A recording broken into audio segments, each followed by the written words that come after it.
A game once reserved for the wizards of the Harry Potter novels, Quidditch has leapt from the pages and is sweeping across the Muggle world. You say you don't know what Quidditch is? You say, oh, it's just a little sport you read about in a novel? No, this is a combination of dodgeball, soccer, and rugby. It's a full contact sport, and it is not for the faint of heart.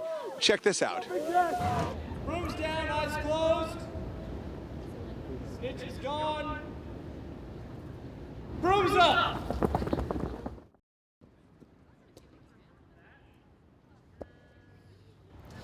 It's actually a funny story. I didn't want to play at first because just like the idea of like people who are playing Quidditch sounds kind of strange. I had to have it explained to me by my boyfriend, who has never read any of the books. He's also a captain on this team.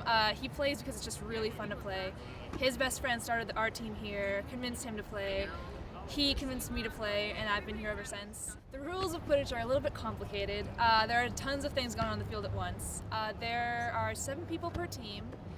There are 3 chasers who handle the quaffle, and that goes into any one of these 3 hoops. It's all worth 10 points. It can go in the front or the back, it does not even matter.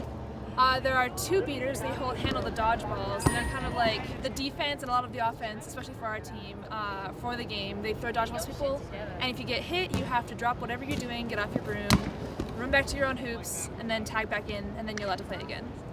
Each team also has a keeper, which also acts as basically like a 4th chaser. They have extra roles, they play like a goalie, and they basically defend the hoops, but they can also play up.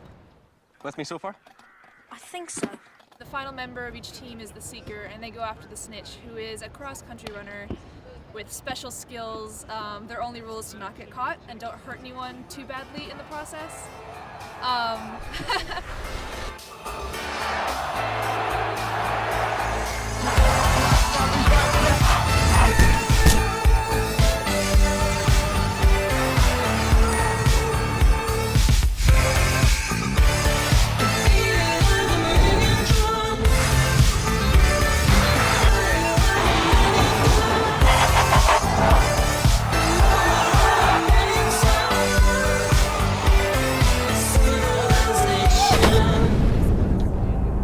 My name is Jack Knies and I am off-field seeker.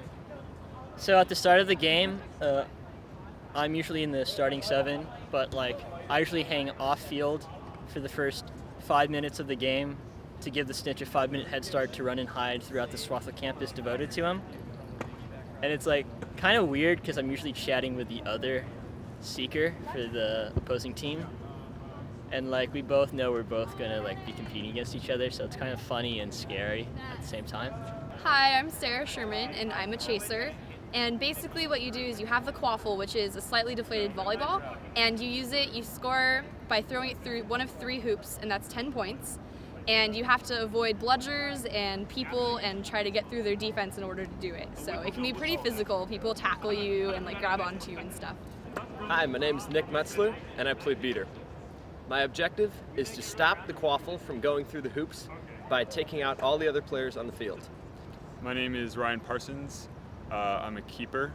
The objective of keepers are to be the captain of the defense and in some scenarios run the offense as well. Definitely the biggest challenge from a social standpoint is getting over the stigma that Quidditch is a bunch of nerds running around on broomsticks trying to role play Harry Potter when it's not. We have people who come from all different sports backgrounds. I come from a football background. We have people who are on track, do track, people who do basketball, baseball, rugby, all these different backgrounds coming together to create this new sport.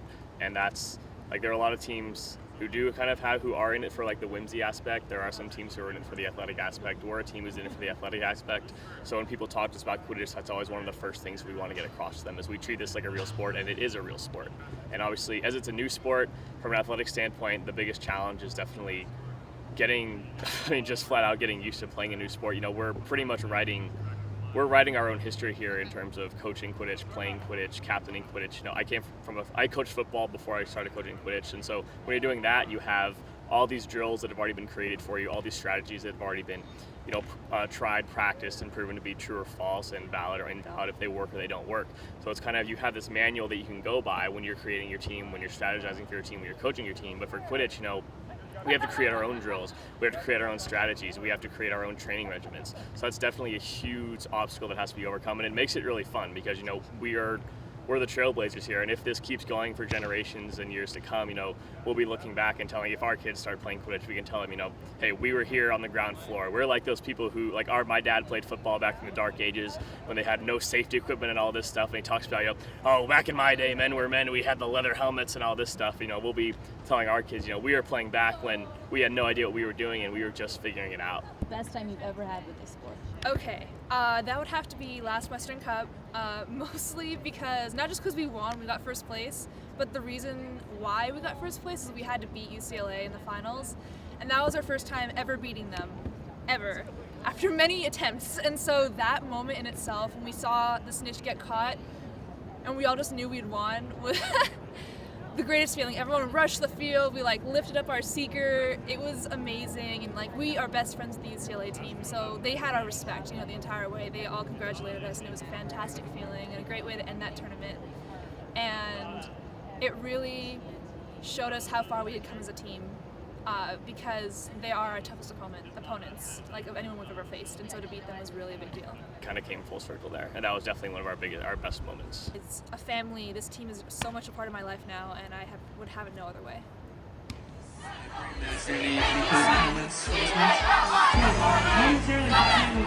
would just like to congratulate. The greatest feeling ever. You know, when I started screaming and jumping.